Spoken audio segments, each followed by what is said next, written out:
มือก็งามย่ามก็ดีเนาะอันทั้งเขาทั้งเกทั้งขอทั้งเมนเด็กพักวันเนื่องในโอกาสคงถ่ายปีเก่าก่อนครับปีใหม่เรือท่านว่าบาสีให้ทั้งวัดทั้งมวลนี่แหละยืนเป็นชุกรอบคนยืนมีนี่นี่แหละแต่ที่เป็นบอกเขาทั้งอาจารย์ที่ดูพวกคนนี้หรือที่ดูพวกเราเป็นที่ทำที่ดีเลยสำเร็จแล้วต้องบอกครั้งแรกในชีวิตเด้อปีใหม่ครั้งแรก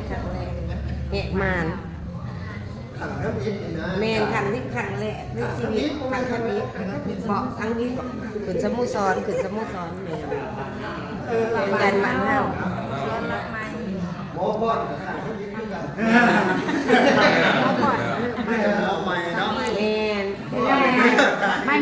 สียหมาข้อก็คือแหละค่ะอันเด้อบัดนี้เด้อประกันปนุ่มมือกันเด้อพิพาทประกันได้สาธุ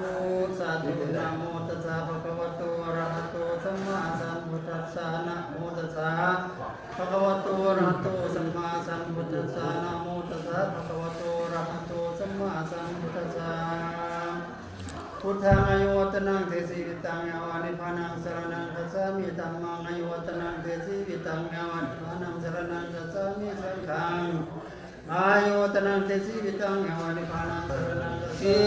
สิทธิปปอนโหนเวนวิเศษเนกาเตโสเสยมังคารามหาสิริมังคะเลจัตตะเบตมอาคมผลมลมคุณเต็มแล้วให้ลูกแก้วออกกินเมืองวิธีวันคารุแทนเป็นมหาคุณผลแทนนาคุณเต็มแล้วให้ลูกแก้วจริงลงมาเป็นราชาอยู่สืบสานเป็นความมันป้องวันกองบุญเป็นสุขในโลกยมในสานุภาพจริงเป็นเจ้าจงมิ่งเมืองแม่นทะลุงแทนธนาดลำมือดีคำคุ้มคุ้มพญาจากทะลุงถดสลาดคุ้มมานานเราแทนพร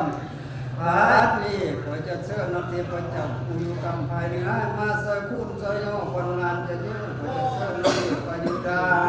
ผู้อยู่กำภายใต้ขอให้มาสกุลสยอคนงานจะเยอะขอจะเชิญเจรจาทั้งควันตาและควันผิวควันนิ้วและควันแขน